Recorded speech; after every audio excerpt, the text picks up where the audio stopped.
afternoon is June 18th, 2019. My name is Sister Sheila Kinsey. I am the campaign coordinator, and I'm also the co-executive secretary of the Justice, Peace, and Integrity of Creation Commission for USG and UISG. This is our second year for the campaign. It's a project in which every sister whose congregation is a member of UISG and any connections that they have, any influence that they are able to gender in their locations, they are encouraged to promote this campaign to make a difference in our care of the planet. And you can see here the website at www.sowinghopefortheplanet.org. So please visit it if you have not done that. And you can see here the new campaign logo to really promote this campaign.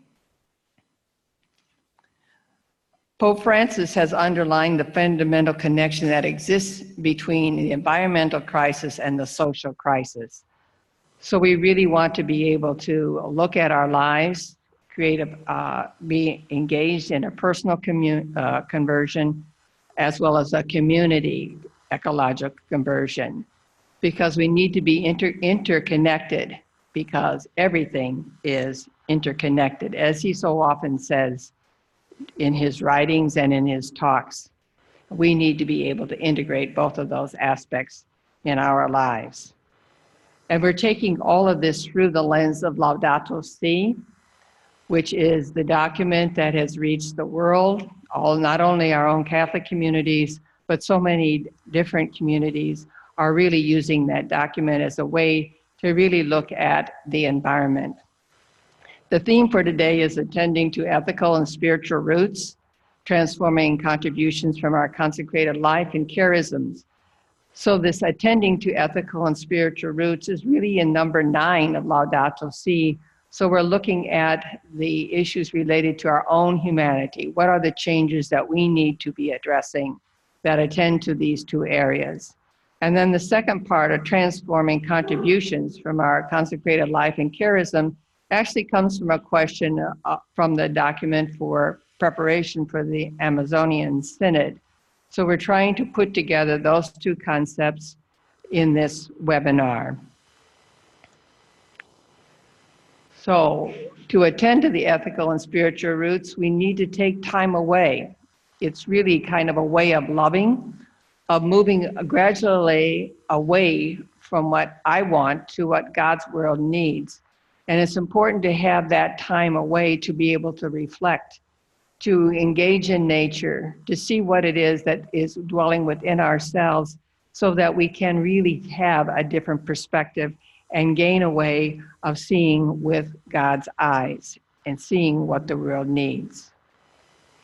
Attention to these ethical and spiritual roots also means a new kind of asceticism, which entails learning to give, not simply to give up. So for example, in this community, they're giving a day for women to have a chance just to recoup their energies, to talk about what's important to them, as well as caring for the environment. So it's a way of blending together, giving up, as well as finding a way to give to others. Again, this program is available on our website if you'd want to check it further. So what is in line for us today? The opening prayer is sharing comments from our major superiors. And then it's a work of the Constellations UISG, which is the practice of what happened at the General Assembly. And then looking at the considerations of 2 of the constellations, that which is in Brazil and in Rome. Looking at the support of USG, where are the men's congregations, and updates then from the global Catholic climate movement. So I'd like to begin this morning with Father Felix in terms of looking at the prayer to help situate us into what we need to be listening to during this time. So Father Felix, would you please begin this session with prayer?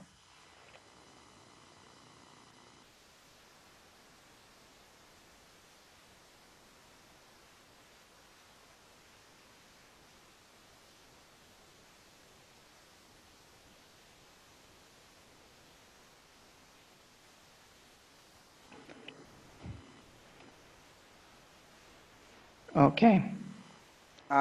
Just a moment, I'm trying to share my screen.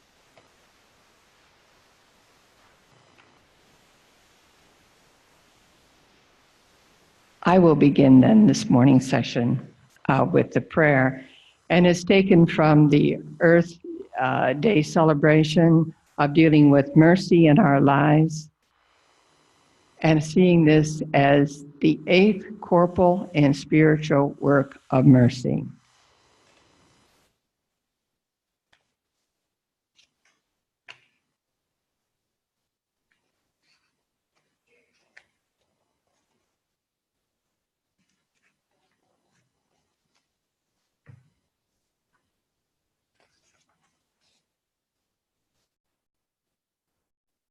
Is Father here?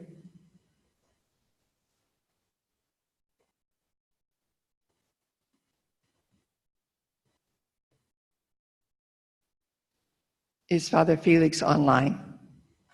Felix, can you hear us? We can't hear you.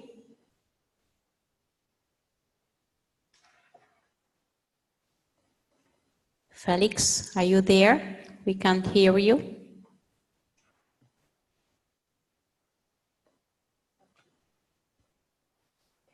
Let us go forth then with this prayer. It's from Pope Francis's message, Show Mercy to Our Common Home. Sisters and brothers, nothing unites us to God more than an act of mercy.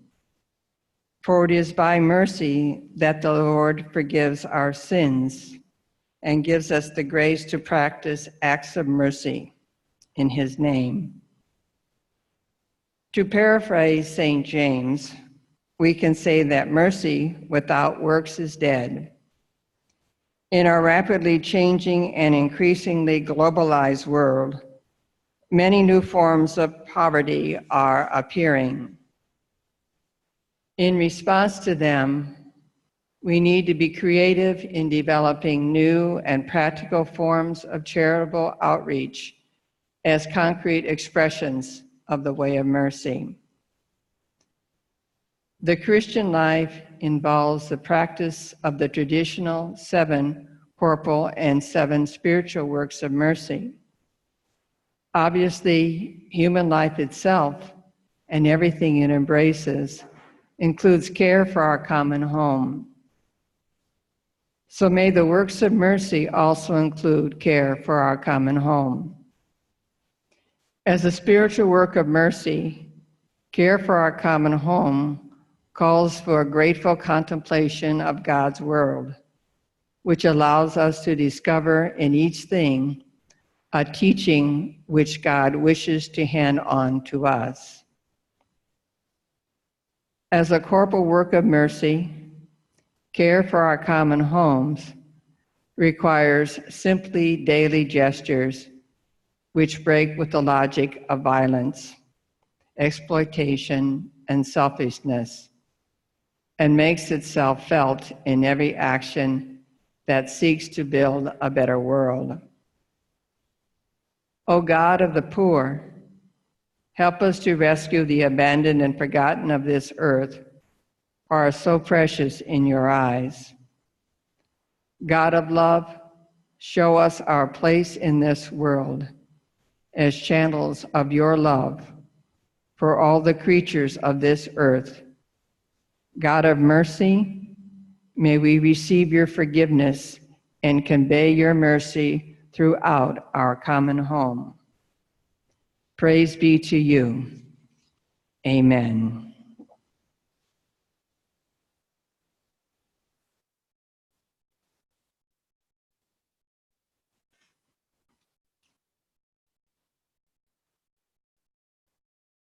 This was a beautiful prayer put together by Father Felix, and it was a way of helping us enter into this session about care of our common home, but with an attitude so important, that of mercy.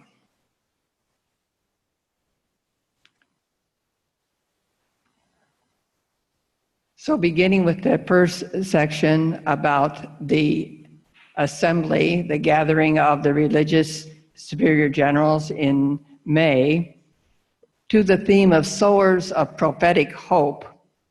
It was a grand event where there was an opportunity for them around the globe to engage in a multicultural and multilingual experience, a way to address the concerns of the world, and getting a perspective, different biblical perspective, also with dialogue opportunities, many times an opportunity to just bring and share with what is going on in their hearts.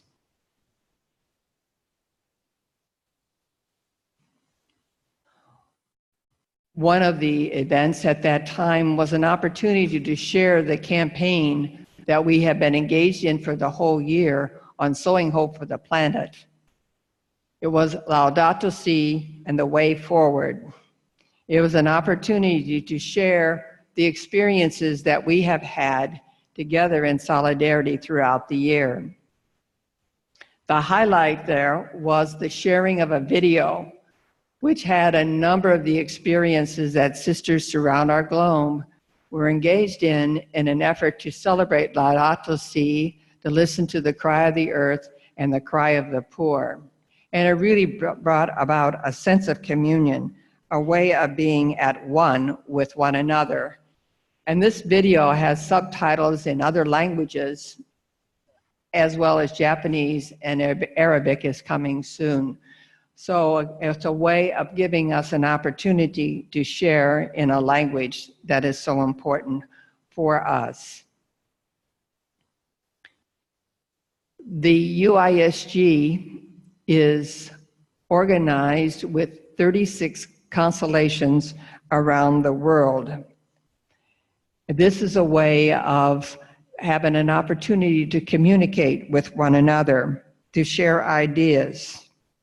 And when this group met and returned to the assembly hall, it was an opportunity to do much sharing. And as a result, the superior generals were to choose one area, and some chose more than one area, of providing sowing hope for the planet. And in these meetings of constellations, they were to share those commitments and then unite them all as a list that would come from that the constellations. And these commitments are written, and they will be talked about throughout these years. And in the next assembly meeting, there will be a way of counting accountability for the work that they have been doing. But it was so exciting to be in that assembly hall and to hear several voices, one after the other, tell what they were going to do for the environment, see the smiles on the faces, and then hear the applause of the superior generals there in acclamation saying, yes, this is something that we want to do, and we want to do this together. So I want to share with you some of the general ideas that the superior generals had brought forth for us, because it really is a way of determining our plans for the coming year. So first of all, they were saying we need to have that contact person from each congregation, a person who gives out the information that is being received from the campaign, and seeing that all the sisters have an opportunity to read it and to be engaged in it in any way that they see possible. Now, when you have the newsletter, everyone would receive that, but the contact person is the one that really is responsible for getting that out to all their members. Another area was the formation resources, that we needed to have more things in place in terms of resources, both initial resources, but ongoing and deeper theological ones. It was suggested too that we have a basic introductory PowerPoint, kind of a reference, to let those who are new to the campaign have an idea of what it is all about, so that they can feel grounded in this campaign as well. And that will be located on our website.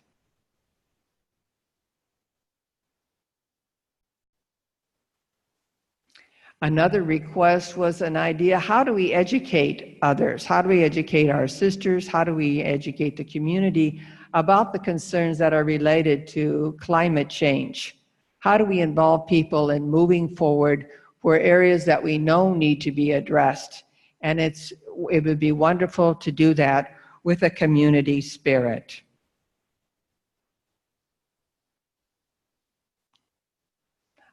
Lifestyle issues, energy, waste, the plastic bags that are mounting, or even plastic anything. How do we deal with that? Recycling. How do we deal with saying no to plastics? What are the areas that we need to be thinking about and making decisions and making actions together? That's what is so important for us. And when we look at all of the statements, we will begin to see connections, we'll begin to see similarities of what each of the areas hopes to do and see how we can support one another in those efforts.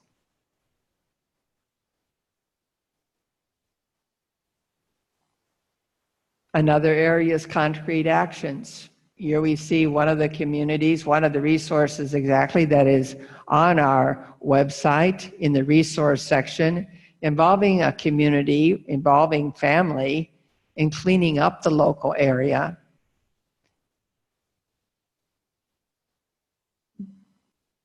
This community also has a bird sanctuary, and they had a boat tour around the area. So it really was a way of uniting the community around an effort that was important for them and that they could see obvious results.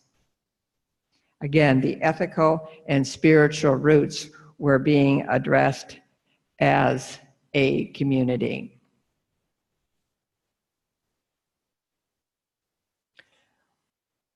When we talk about giving up and thinking of giving new ways of doing things, this new asceticism, one of the areas is divesting in fossil fuels and reinvesting in alternative energies. So the request was to have more information about this opportunity so that it could be discussed in congregations, so decisions can be made as a community.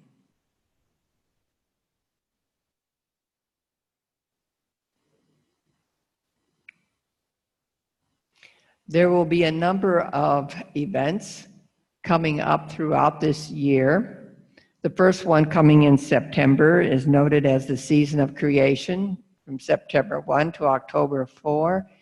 It will be a celebration. It includes the theme of biodiversity is God's gift. We will be preparing a short video, 3 minutes, to help us all celebrate, whoever wants to, in a way that we are enjoying the biodiversity that God has created for all of us to take care of so that it can live.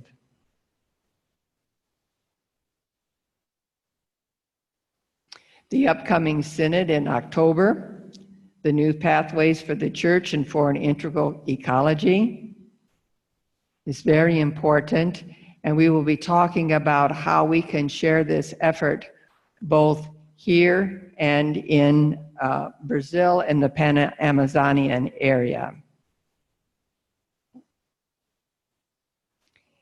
In April, it's the 50th anniversary celebration of Earth Day. There will be a grand celebration around the world, and we can begin to see ourselves as part of a global community in celebration of 50 years of tending to our Mother Earth, our sister Earth, as St. Francis would say. And believe it or not, we'll be celebrating the 5th anniversary of Laudato Si. The dates 22, 23, and 24 will be that of the Dicastery of Integral Human Development. So as you can see, the Superior Generals, when they met, there were a number of things that they know they would like to consider. They can't do all of them as an individual congregation, but as we look at all of our sisters, we can see this as a possibility of engaging in one or the other of the events and of the actions and the prayer that's being suggested. So to sum up then, what was being talked about at this plenary, the UISG commitment, this is what, in a way, would hold that experience and of the commitment going forward to both the personal and communal conversion, to move forward together in an orchestrated and coordinated response, in listening to the cry of the earth and the cry of the poor, and to go forth as instruments of prophetic hope in the heart of the world. And as you can see and hear, this would be accepted and applauded as a way to go forward for us with our leadership to make a difference in the world.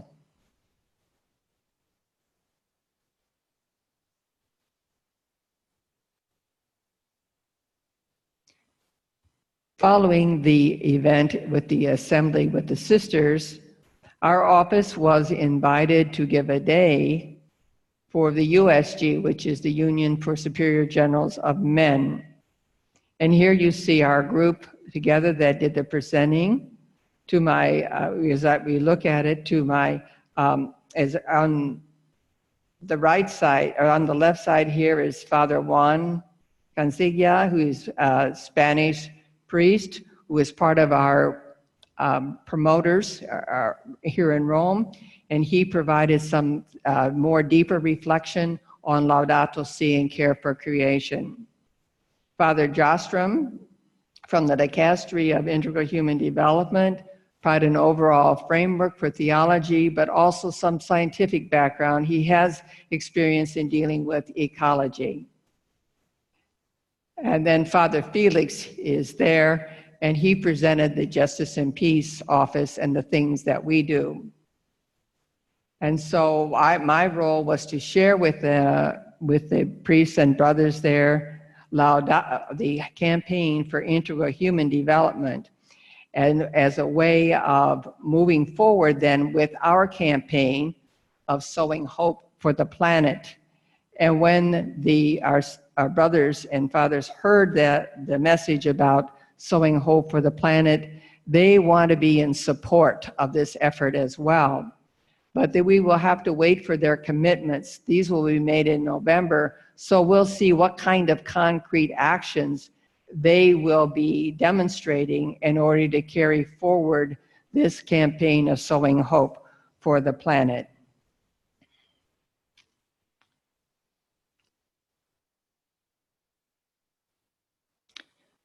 So for this afternoon, we would like to move on then in the second part for our speakers. Sister Sandra Natalini is the General Superior at the Institute of the Little Missionaries of Mary Immaculate.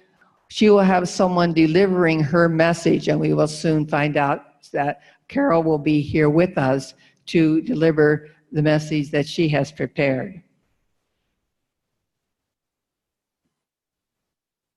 Sister Antonetta Papa is the Superior General also here in Rome, the Filia de Maria di Missionaria. She was instrumental in bringing our group together, religious, to really talk about what it is that we can be doing in Rome to be in connection with the Synod and with what's happening in Brazil and the whole Amazonian area.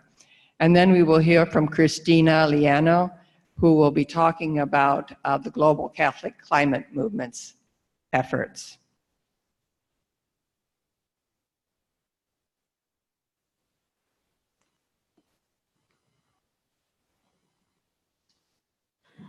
Hermana Sandra puede compartir su pantalla para empezar su... Translator will be Professor Carol Lineth de la Eres Anzola of the Brazilian Institute in the United States. She is there with Sister Sandra has a wealth of experience as an administrator.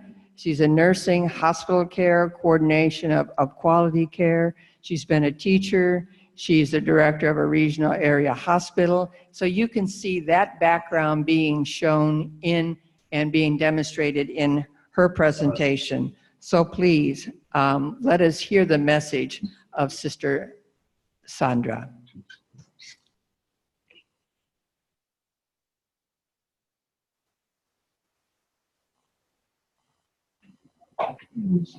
Buenos días, mi nombre es Carol. Good morning. This is the presentation by Sister Sandra. Good afternoon. I'm Sister Sandra.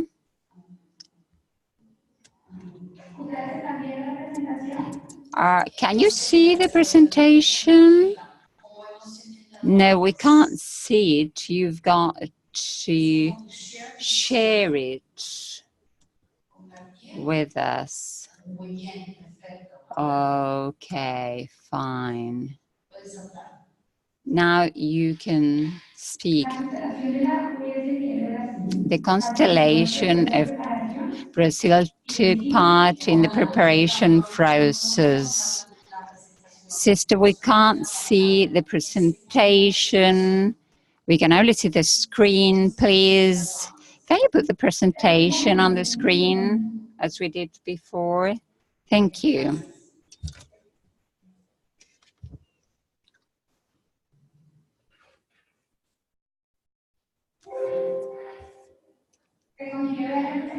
Can you see the presentation now?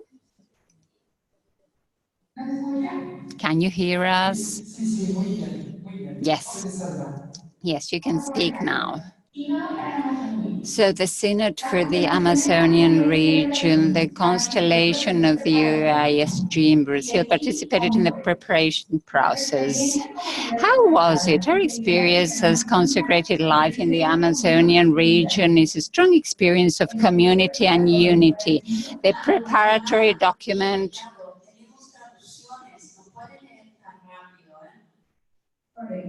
Please, sister, can you speak slowly because we need to give time to the interpreters. Thank you. Our experience as consecrated life in the Amazonian region is a strong experience of community and unity. The preparatory document for the Synod has been a challenge that launched us into an ecclesial movement, both individual and synodal. Consecrated life in the Amazonian region through different congregations has helped us and oriented us in the pastoral coordination and has given us ideas through the questionnaire included in the preparatory document for this synod. We will talk about some of our experiences. Case 1, Huina, Mato Grosso. We can refer to the experience in the Diocese of Huina in the northeastern region of the state of Mato Grosso in the legal Amazonia. Inserted in that reality, we had the pleasure of participating in the data collection and the mapping of activities. Please, sister, can you speak slowly?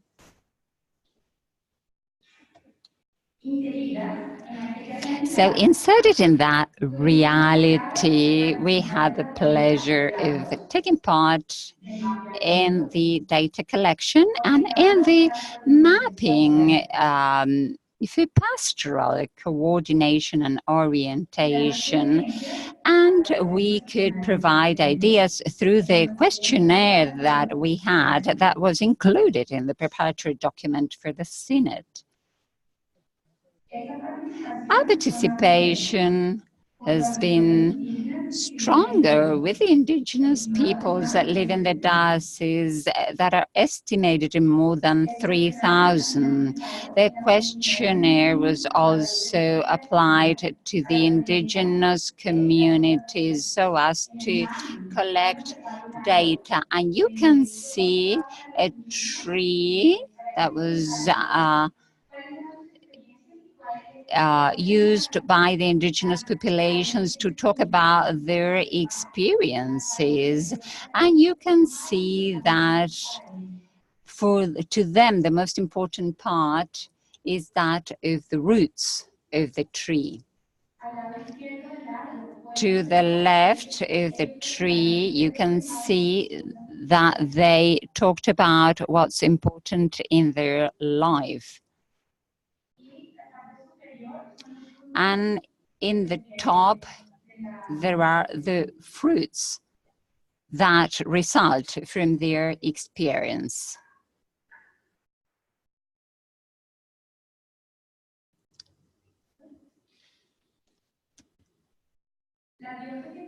The Diocese of Huina promoted a diocese assembly in which the preliminary data of the service were shared.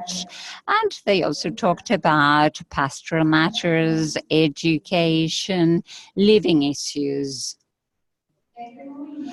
This movement has been a real job done through networking, in which consecrated life is essential, is at the forefront. Working together with REPAM in the diocese, we are improving the knowledge of the indigenous people's reality in the region in order to contribute with concrete data about a reality.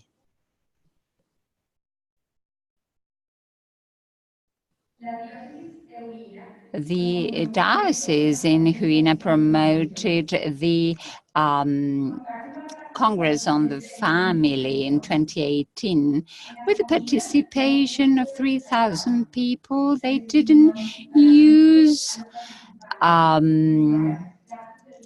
plastic material. People taking part were asked to bring their own cutlery, glasses, dishes, so that there would be no waste. In the following case, we are going to learn about the initiative that took place in Obidos Pará. In Obidos Pará, we had a different approach. The Franciscan Brothers of the Divine Providence promoted the initiative Hospital Boat, Pope Francis Hospital Boat, in which the consecrated life assists more than 700,000 people who live in the riverside communities. Besides offering healthcare, the daily celebration of the Eucharist and the announcement of Jesus Christ to about 1,000 communities took place. And this was something that reinforced the Christian faith of the Amazonian peoples. The Little Sisters Missionaries of Mary Immaculate will travel in that boat from one place to another to take care of the people, healing the wounds of these people, and they will live in the boat and sleep there. They will always be there, showing solidarity with the riverside peoples.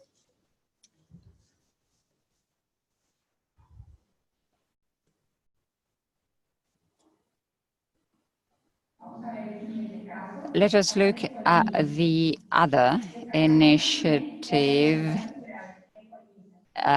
Colmisa, which is a city where there have been problems, massacres, and Consecrated Life was present there, showing solidarity with the people, with the diocesan bishop, praying for peace and trying to mediate to solve the conflicts.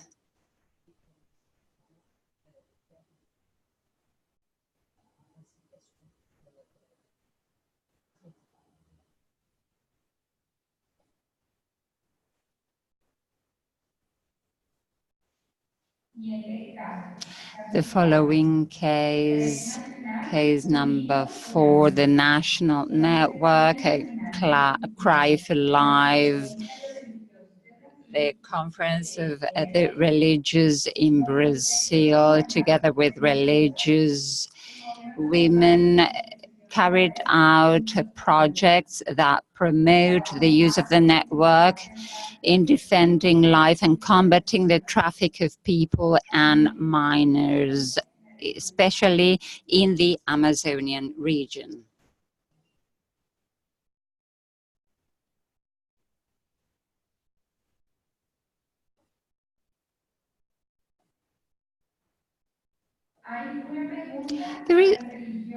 There is a question for religious people, and it is, in what way does consecrated life and its charism contribute to the construction of a church that has an Amazonic phase? The first and most important contribution is the charismatic declaration or statement, and a statement of life, a life which is characterized by simplicity and solidarity, with local vocations that will contribute to give consecrated life an Amazonian phase. Another important phase that has to do with the lifestyle. It has to do with disseminating peace in conflict areas, listening attentively and mediating when there is conflict.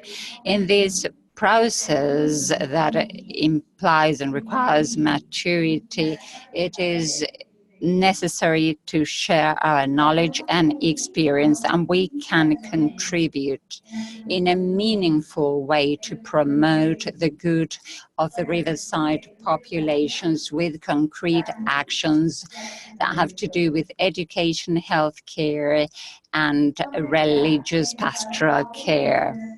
These are activities that the governments cannot take care of, so we have to be there where the others are not present. Following question: how was the preparation useful for Brazil and the other countries in the Pan-Amazonian region? The preparatory instrument with the questionnaire helped mapping the various realities in the dioceses and communities. Besides the presence of consecrated life in the Amazonian communities, allowed for an experience of the phase of the local populations, to see the possible pathways and possible solutions. And it also allowed to talk about possible solutions and ways to do things, to give an answer to the challenges of evangelizing the area. Our discernment helped us prepare for a synod for the area and has helped us discern the geographical and existential frontiers in our country where the presence of consecrated life is required.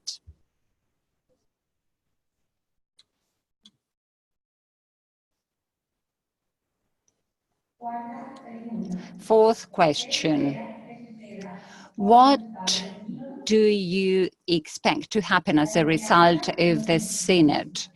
Well, we hope that all of those who are involved in the promotion of good and peace will be attentive to engage peacefully in the solution of conflicts that have to do with land and wealth in the region.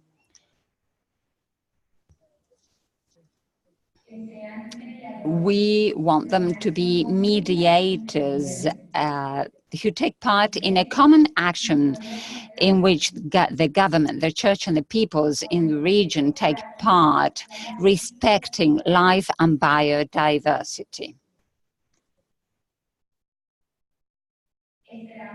We also hope that there will be investment in the formation of formators who have different experience, different fields of knowledge in the Amazonian region.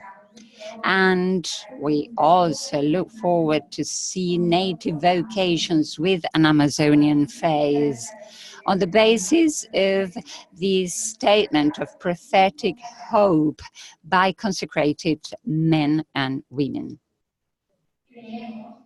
We believe that partnerships between dioceses and religious congregations will strengthen, and we will see a qualitative presence in the riverside people's life, marked by the evangelical declaration or statement and reinforced through networking.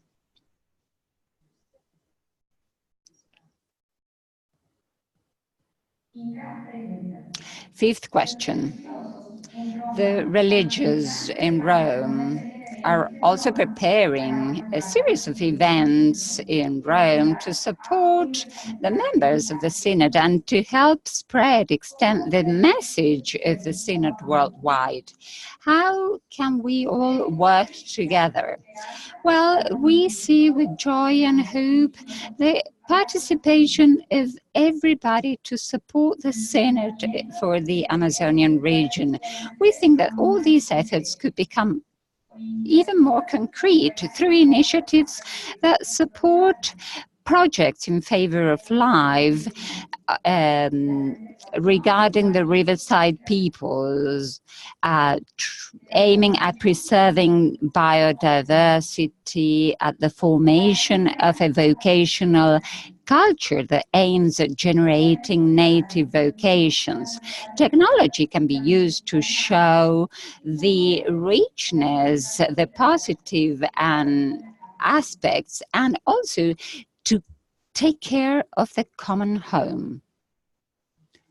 Thank you. Thank you so much, Sandra and Carol, for really presenting to us a picture of what has taken place in the Pan-Amazomnia area, and really showing your background of being a teacher and a nurse, medical background, and looking at very quality service. Thank you again for that presentation. The second constellation that we would look at kind of as a companion to the Brazilian experience, and this is being shared through Sister Antonetta Papa via myself, to what happened in Rome as a way to bring forward that Synod experience here. The new pathways for the church and an integral ecology, so we are in solidarity with one another, addressing issues that we find are important to all of the world. When we speak then of the Amazonian area, the Pan-Amazonian area, it's really 9 countries. Brazil having the most forest land, but it also includes Bolivia, Peru, Ecuador, Colombia, Venezuela, Guyana, Suriname, and French Guiana. So all of those are considered as part of the Amazonian area. RAPOM was involved here in Rome, bringing us together to facilitate a meeting to dealing with the tent of the Amazonian, the common home, to create a space, conditions for prayer and reflection in association with the Synod, in a way that we will be accompanying those who are representatives to the Synod, and that they have a place to share what they would like to share with those of us who are present, as well as be engaged in prayer.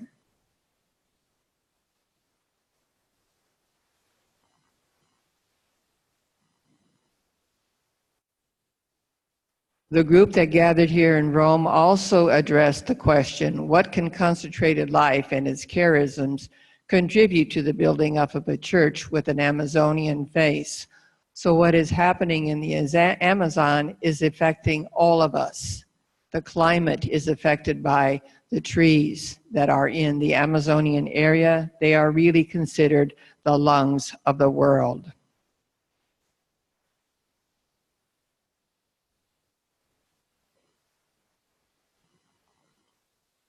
And the spirituality of the indigenous people have much to speak to us about our care of creation.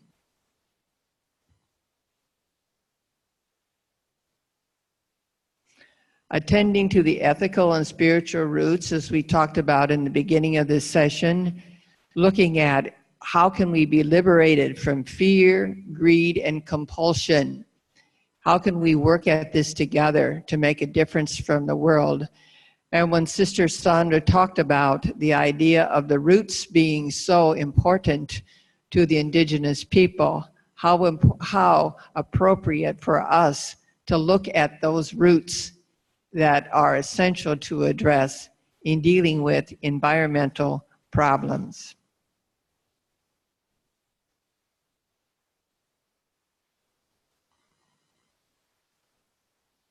And attending to the global perspective, as Christians, we are called to accept the world as a sacrament of communion, how we can be engaged in the lives of one another as a way of sharing with God and our neighbor on a global scale.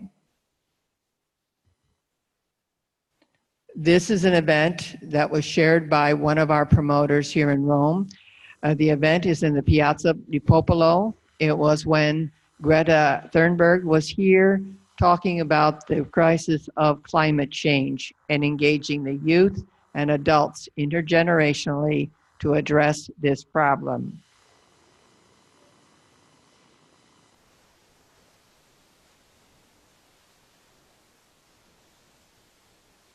This is our group gathered to talk about planning in Rome, the Synod for the Amazon, thinking in terms of raising awareness, promoting reflections, finding ways to share information.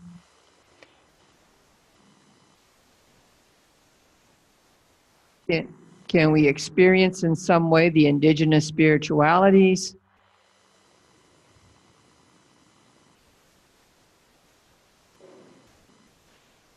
Going deeper into theological understandings and looking at who are the martyrs for the environmental causes.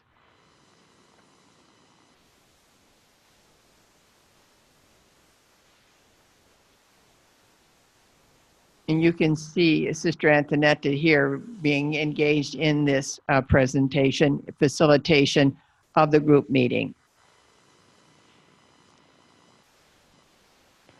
We want to have opportunities for participation, having a prayer vigil at the beginning. The youth are being involved in this. This is their church, their world. They want to be involved in this synod.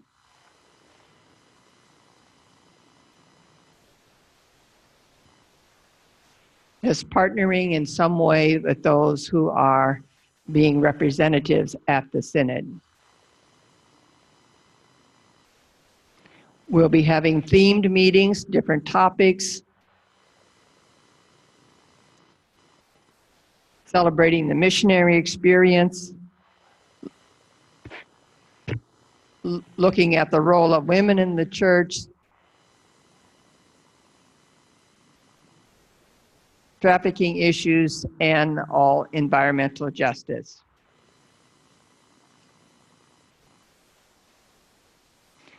This is the church where many of the reflections will take place. I want to share this with you because when you're thinking about what's going on in Rome, you can have a symbol in your mind and in your heart that many gatherings, many prayerful gatherings will be held here in this Santa Maria and Traspertina, not far from the assembly meeting hall.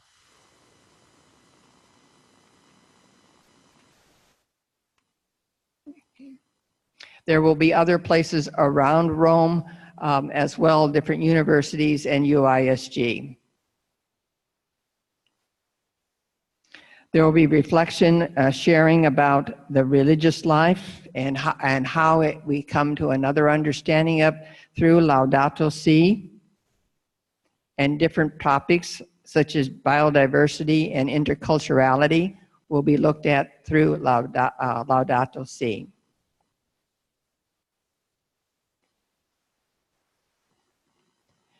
This is an extraordinary month for missions, Mission Society. This was declared 2 years ago by Pope Francis.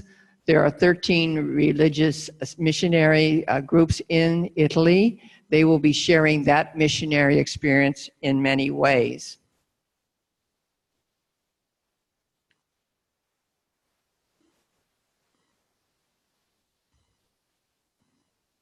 And one of the experiences will be the eve, the vigil before the 20th, celebrating the martyrs of those who have given their lives for causes related to the environment.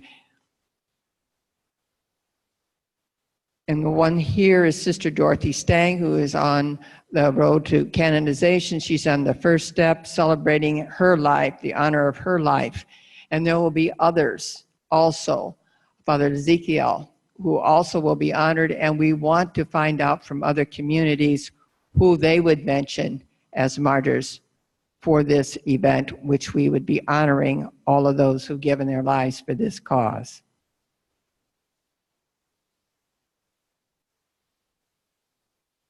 Trafficking of human persons, Talitha Kum will be involved in sharing what can be done more effectively to help victims of human trafficking.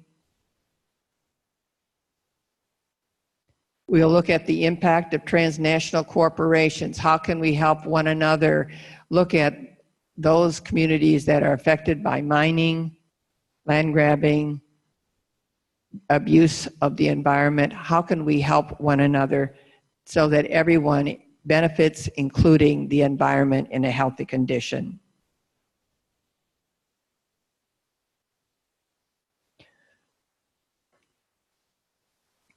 So we want to listen to the cry of the earth and the cry of the poor as we integrate both of those in our response. But we also want to honor the beauty of creation and see this as gift and an expression of God's love for us as well. So that is an integrated whole in terms of our observance of the synod.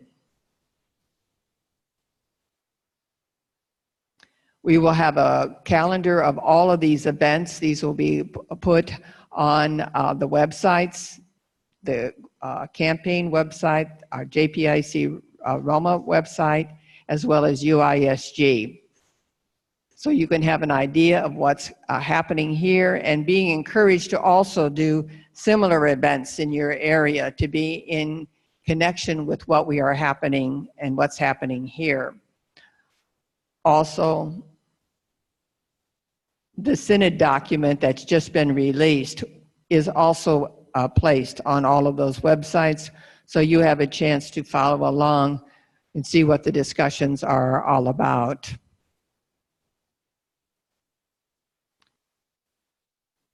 And currently the document is in Spanish and Italian. So moving then from our assembly gathering with the Superior Generals to the Constellations, now we would like to move to the Global Catholic Climate Movement, our collaborator in this event and this whole campaign, to Christine Liano. She's in the US, but she's the Associate Director of the Global Catholic Climate Movement, membership of more than 900 organizations. She brings a lot of empowerment skills. She brings Laudato Si to life. Looking at her, she's had 15 years of leadership in environmental and social justice in a variety of settings.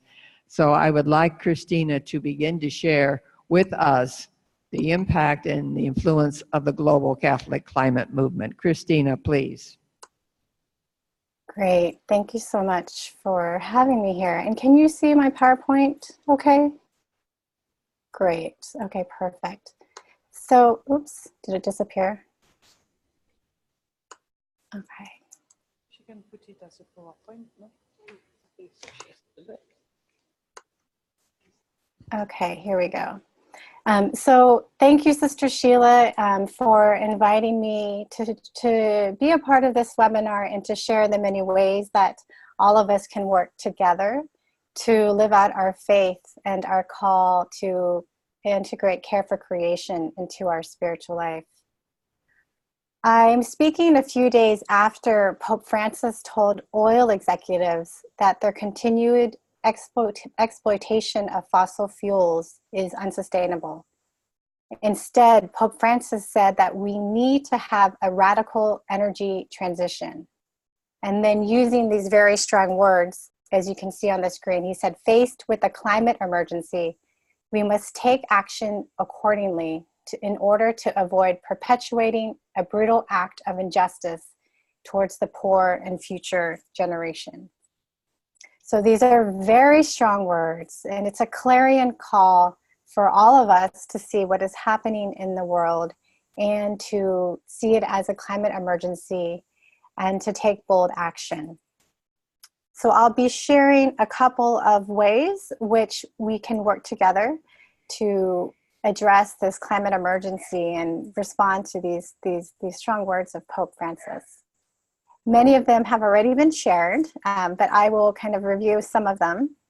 The first, as Sister Sheila mentioned earlier on in the webinar, is Season of Creation, which is a special moment from September 1st, the World Day of Prayer for Creation, to October 4th, this Feast of St. Francis, when Christians worldwide come together in prayer and action for our earth. And the history behind this is that it was the Orthodox Church that declared September 1st as a day of prayer for creation, I believe in 1989. And then other churches extended that day to October 4th. And Pope Francis declared September 1st as the day of prayer for creation, I believe in 2015. And so we're now encouraging Catholics worldwide to both celebrate September 1st as well as the season of creation.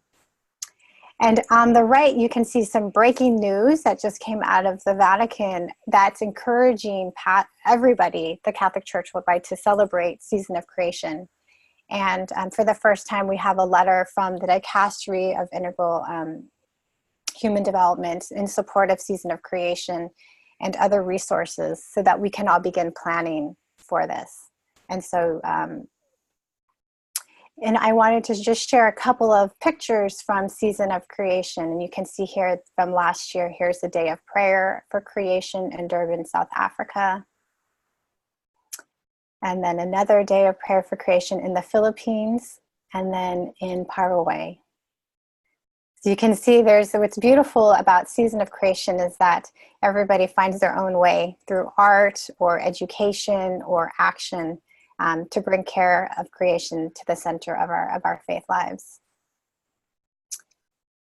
And you can go to the Season of Creation website, and there's a lot of resources there that can give you ideas as well as see what other communities are doing in preparation. So one of the major asks that we're calling for during the Season of Creation is, one, to encourage some kind of prayer event on September 1st, the Day of Prayer of Creation. It's a Sunday, so it's a wonderful opportunity to integrate creation into the liturgy. And on the website, the Season of Creation website, there are kind of ideas on how to celebrate a Laudato Si Mass. The other major ask that the global Catholic climate movement has during Season of Creation is to support the global climate strikes. These will be taking place September 20th. These strikes were started by Greta Thunberg. Many of you might know. She's a Swedish teenager who began striking every Friday in her country to draw attention to the climate crisis and call on action from the government. And since then, there have been strikes around the globe. The most recent one was May 24th, the 4th anniversary of Laudato Si. And the strike had over 1.5 million participants worldwide. And there were Catholic strikes in over 100 locations. And so we're really looking to mobilize a large number of Catholics to join the strikes on September 20th, which is also during the United Nations, right before the United Nations will be meeting in New York, and the United Nations Secretary General will be holding a climate summit. Now, for the Global Catholic Climate Movement, these strikes are being led by youth. That's part of this new initiative called Laudato Si Generation. It's an organizing group for young youth and young adults. And so we hope that you will look for ways that you can support the strikes. It can be by joining a local strike, organizing strikes, but the youth have called on all of us to join them as part of intergenerational solidarity, which is something that Pope Francis mentions in Laudato Si. And so we have lots of resources on our website, Laudato Si Generation, about how you can get engaged. And I should say that one of the many challenges that's faced by young people is that they're discouraged to join the strikes or participate by their schools and Catholic leaders. So if there's any of you who are engaged in schools or school networks, maybe you can look at ways to encourage students to participate. It can be to join the strike, but there's also other ways to show solidarity, maybe through a prayer service or some other action, but that shows a public witness and solidarity with youth and with all those concerned about this climate crisis. The other thing that we are working on is encouraging institutions to divest from fossil fuels. And the next big announcement will be September 10th. I recognize that many religious orders have already divested. You've always been the ones at the forefront. So thank you to those of you who have exercised that leadership. And many of you are also engaged in shareholder advocacy. And so if your institution has not yet divested from fossil fuels, we encourage you to consider it. This is a concrete way to live out our faith and decide that we will not support nor profit from corporations currently producing fossil fuels and putting the planet at risk. And by making a public declaration of your commitment, you can also engage in prophetic advocacy, calling on others to make a commitment as well and putting additional social pressure on corporations. Our GCCM divestment commitment states that as an institution, you will be fully divested from fossil fuels within 5 years. We recognize that many of you are engaged in shareholder advocacy, and so we've recently added an option for those of you who are who have, for large part, divested from fossil fuels, but that you've maintained just enough to engage in shareholder advocacy. And this is a result of conversations that we've had with religious orders. So we're looking for ways that we can be collaborating with those groups that are engaged in shareholder advocacy, knowing that we're all working towards the same thing, but different strategies. And so if you're interested in learning more or discerning more with your institution about divestment, you can see the email of the person to be in touch with, and I'm sure we'll send follow-up links as well. The other thing I wanted to mention that we focused on is there's been a lot of conversation on this webinar about the Synod of the Amazon. And so one thing that we've put together at GCCM is a small group study guide. And this is a study guide for spiritual conversations with the preparatory document of the Synod of the Amazon. And so this is a resource that you might want to use in your community to pray and discern and walk with the people of the Amazon as we prepare together for the Synod in October. So this resource is on our website, and it's available in Spanish and I think Spanish and Portuguese, but it's set up so that there's I think 4 conversations, and as part of the conversations you read the preparatory documents. And you're also, after your group goes through the small group process, you can then share with us kind of what maybe you've decided to do some kind of action as a result of your prayer together. And we look forward to hearing about that. But you can download this guide from our website. So I'll just briefly mention a few other things. I know that I'm close on time. One is that these are other ways that you might want to get involved with the Global Catholic Climate Movement. One is that we have a Laudato Si animators training coming up. This is an online training program to learn more about Laudato Si and how to bring it to your community. It follows the See, Judge, Act model, and this next training is coming up July 8th. And I know many of you have also participated in this, so thanks for that as well. The other thing is that GCCM recently launched a Laudato Si Circles program, which is to provide groups an opportunity to deepen their relationship with God in creation and support each other in living Laudato Si. And it has 3 pillars, which is prayer, reflection, and action. And we provide a monthly discussion guide for groups to use, as well as ongoing support to connect groups from around the globe. So this is a new program, but we recognize the importance of having small groups of people meet together on a regular basis, knowing that to meet this climate crisis, we need both communal support and just community.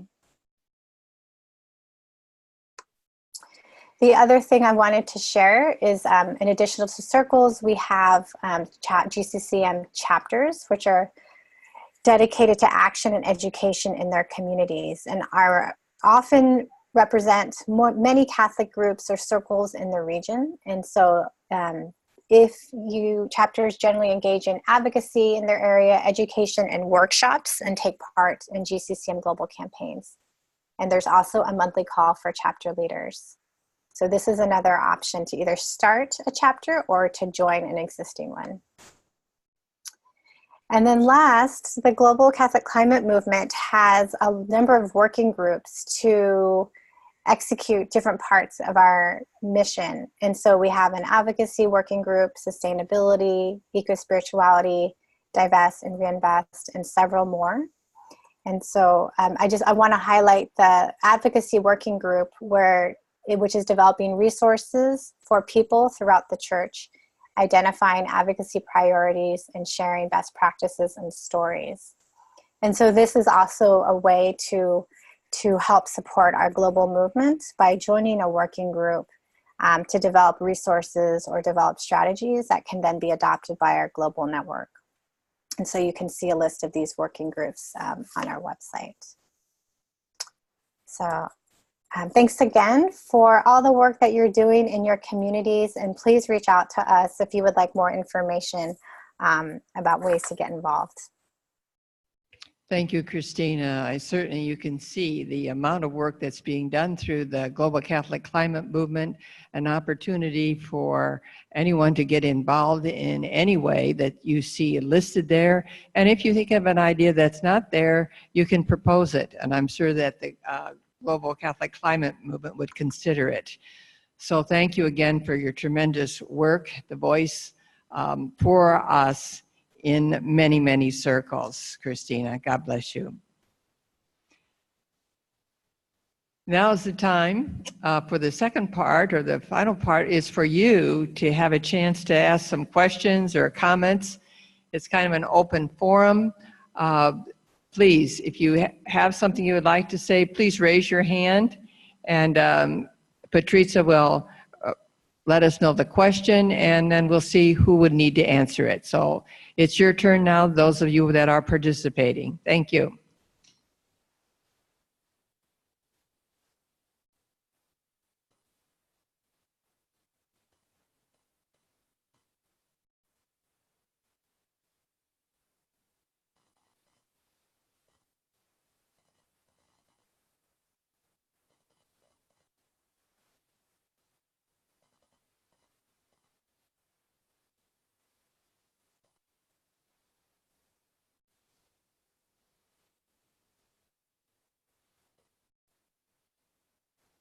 Hello, do you hear me?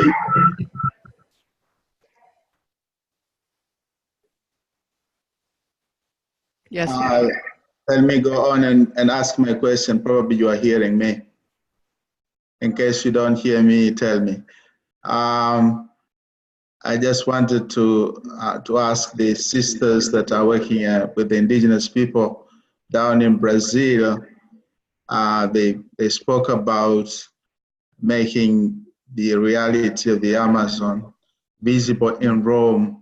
If they have any resources, they are prepared so that people in Rome can be able to see, or some suggestions, helping people who are in Rome, especially the religious men and women, to make visible what the consecrated men and women in the Amazon are doing.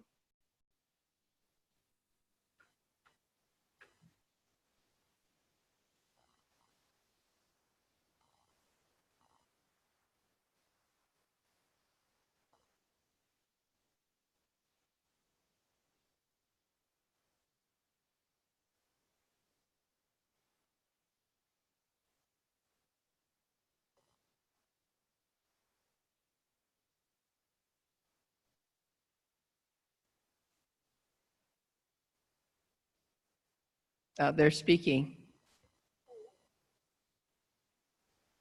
Sister Sandra and Carol are speaking. Sí. Pueden hablar, ¿eh? The resources that they've got to show to the community in Rome are technological resources, cell phones, video conferences.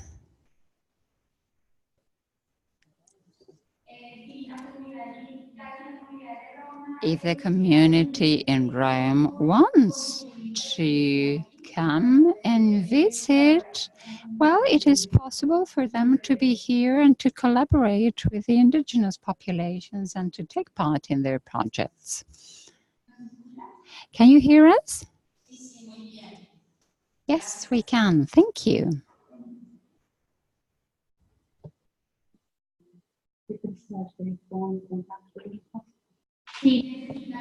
And if you need a phone number or a contact, we can give you this information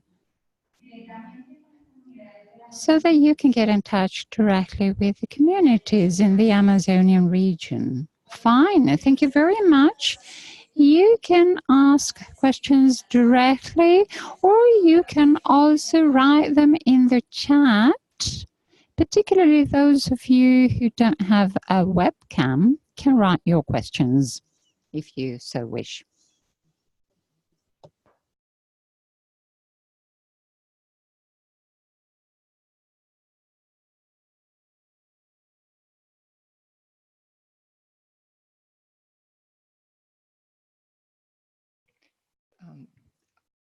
This is Sister Sheila, just following up on Father Felix's comment. If we were going to have an event or room or a session talking about the Amazonian spirituality, this is for Sister Sandra. Are there resources, videos, or something that could be used in a way that would help those who are in Rome gain a sense of the life of the people that are in the Amazonian area? Because there's more than the indigenous people, there's people on the water, there's many of the different local communities whose lives would be something that we could all benefit by sharing the way they are close to nature.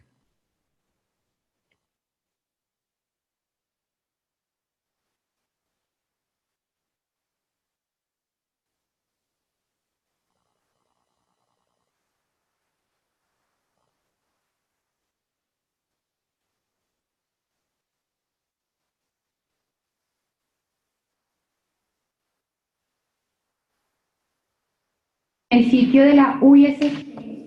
In the website of the UISG, you can find the videos that were made in the indigenous communities. In the website of the congregation, you can find those videos. Is it clear?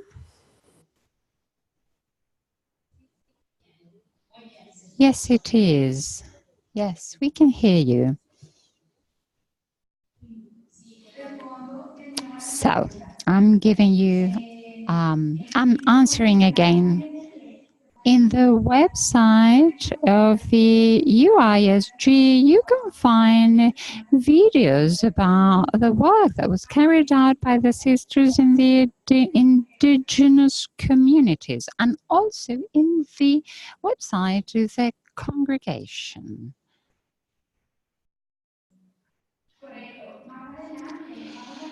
And in the future, we will send you information about the sites where you can find the videos, and we will send you this by email. Thank you very much. So we will send you all this information, and some sisters are asking us if we will share the PowerPoint presentation and the video. Yes, you will find everything in the UISG website and in the campaign website. And if you can't find it, write to us and we will send it to you. I have a, may I read the question, Sheila? Okay. Muchas gracias por todo lo. Thanks for everything that you have shared with us. I was very happy to know what has been done in Brazil with the communities, and I want to highlight the fact that it is important to share the spirituality of the indigenous populations because the gospel is in them. This is a comment by Mariangel. Thank you. And Sandra, we've got a question. Just a moment. Okay, so are there any initiatives regarding alternative energy that can be accessible from the financial point of view? So all ways of having alternative energy at home that can be financially accessible, affordable. Are there any initiatives regarding this? Thank you very much. Christina, would you like to answer that question? Where's Christine? Yeah, there we go. Yeah. So the Global Catholic Climate Movement is in the process of developing a sustainability program that would support religious Catholic institutions to implement sustainability initiatives. And I think financing would be part of the program, given that's one of the biggest barriers is how to pay for these things. But so at the moment, it's still in process. But if you are interested in learning more, it'd be great you can reach out to me and I can connect you with our sustainability director who can provide more information or perhaps some ideas in the short term. But that was the essential question as to how to make it available to the countries which are poor, so that they can also be sustainable in the energy resources that they need. So thank you for the question.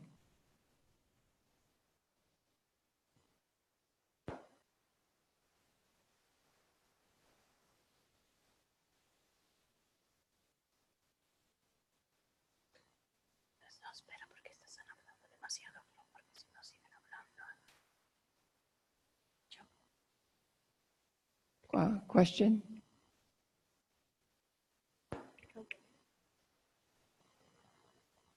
Are there any more questions from our participants? If not, is there any other? Felix asked the floor. Okay. Felix?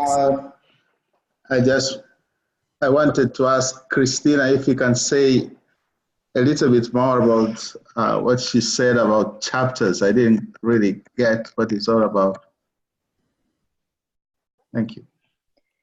Sure. So we have several chapters around the globe. I'll give just the example here in Boston. There's a chapter which is made up of, so chapters are just forums or organizations where different representatives of different parishes or of different organizations come together to coordinate on some kind of ecological or climate action. So for instance, here in Boston, there's a Boston chapter where different members of different parishes come together then to work with the Archdiocese of Boston on holding a forum or on doing some kind of advocacy. And so the chapters are an opportunity to connect with other like-minded institutions or people to push forward different educational or advocacy initiatives. And so if you're interested, so there's also countrywide chapters. I think there's a chapter there's a chapter that's forming in Myanmar, and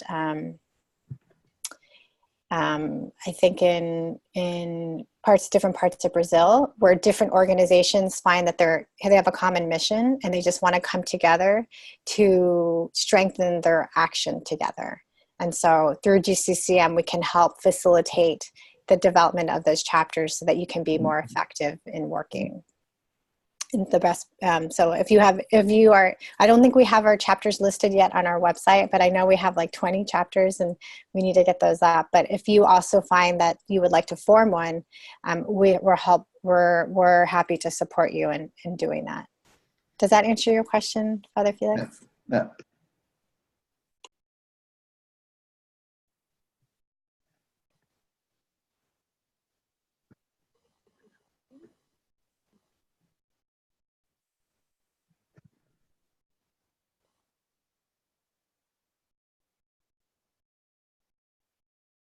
Would there be any other closing comment that would like to be made by the speakers, or a question to have the speakers ask one another before we close this session?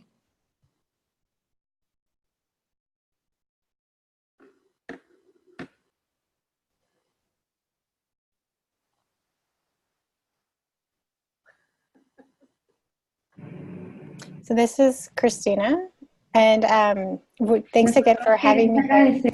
We want to thank you for the participation and for everything. And we are here to help you in any possible way and to collaborate with you in any possible way.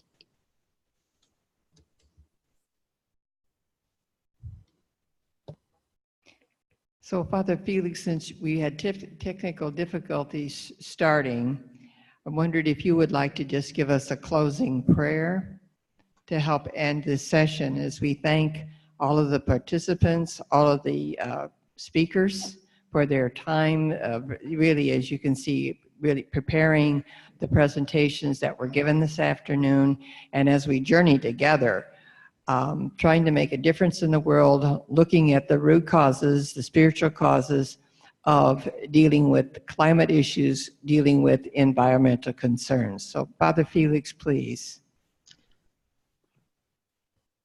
Okay, thank you, everybody, and we really thank you all with all the efforts you are making to make this world a better place by taking care of our Mother Earth, our common home.